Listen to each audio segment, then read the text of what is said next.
వర్షాకాలంలో 2 సంవత్సరాలలోపు పిల్లలందరూ ఉచితంగా రోటా వ్యాక్సిన్ ఉపయోగించుకొని వ్యాధి బారిన పడకుండా ఆరోగ్యాన్ని కాపాడుకోవాలని జిల్లా కలెక్టర్ హరిత అన్నారు. వరంగల్ రూరల్ జిల్లా వర్ధన్నపేట పట్టణ కేంద్రంలో ప్రభుత్వం ఎంతో వెచ్చించి విలువైన వ్యాక్సిన్ ప్రభుత్వ ఆసుపత్రుల్లో అందుబాటులోకి తెచ్చిందని, పేద ప్రజలు అందరూ దీన్ని ఉపయోగించుకోవడం వల్ల డయేరియా లాంటి వ్యాధుల బారిన పడకుండా ఉంటారని వర్ధన్నపేట నియోజకవర్గ కేంద్రంలోని ప్రభుత్వ ఆసుపత్రిలో రోటా వ్యాక్సిన్ ప్రారంభించారు. ముఖ్యంగా సంవత్సరంలోపు పిల్లలందరికీ ఈ రోటా వ్యాక్సిన్ వాడకం గురించి వివరించారు. ఈ కార్యక్రమంలో కలెక్టర్ తో పాటు అధికారులు పాల్గొన్నారు.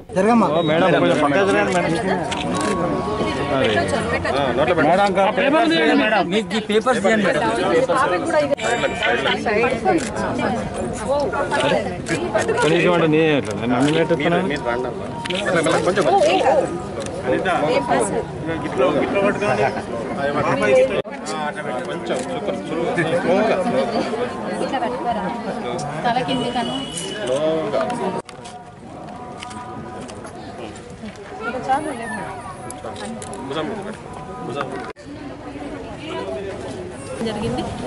చనిపోయే పిల్లల్లో దాదాపు 40% మంది పిల్లలు ఈ డయేరియా సంబంధిత లక్షణాలతోనే చనిపోతున్నారు అనేటువంటిది ఒక సర్వేలో తెలియడం జరిగింది. అయితే ఈ వ్యాక్సిన్ మనకి ప్రభుత్వం ద్వారా జరిగేటువంటి వ్యాక్సిన్ కార్యక్రమంలో ఇది ఇప్పటి వరకు ఇంక్లూడ్ కాలేదు.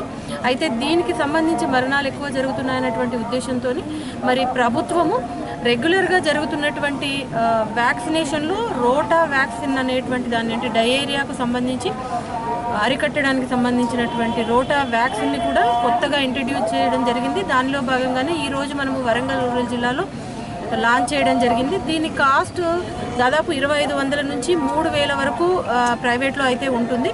మరి ప్రభుత్వం ద్వారా ఉచితంగా ఈ వ్యాక్సిన్ని మనము పిల్లలకి ఇతర వ్యాక్సిన్లతో పాటు దీన్ని కూడా పిల్లలకి ఈ రోజు నుంచి అందించబోతున్నాము. తల్లిదండ్రులు ఎవరైతే సంవత్సరం లోపు పిల్లలు ఉన్నారో మనకి వాళ్ళందరూ కూడా దీన్ని రోటా వ్యాక్సిన్ని వేయించుకునేటువంటి అవకాశం ఉంటుంది. ఎవరైనా 6 నెలలకు మించి పిల్లలు మిగతా వ్యాక్సిన్లు తీసుకొని ఉన్నారు అన్నప్పుడు ఒక్కసారి మిగతా 9 months వ్యాక్సినేషన్ కూడా ఉంటుంది. కాబట్టి ఒక సంబంధిత పిఎస్సిలో డాక్టర్ని అడిగినైతే వాళ్ళు కూడా అడ్వైజ్ చేస్తారు.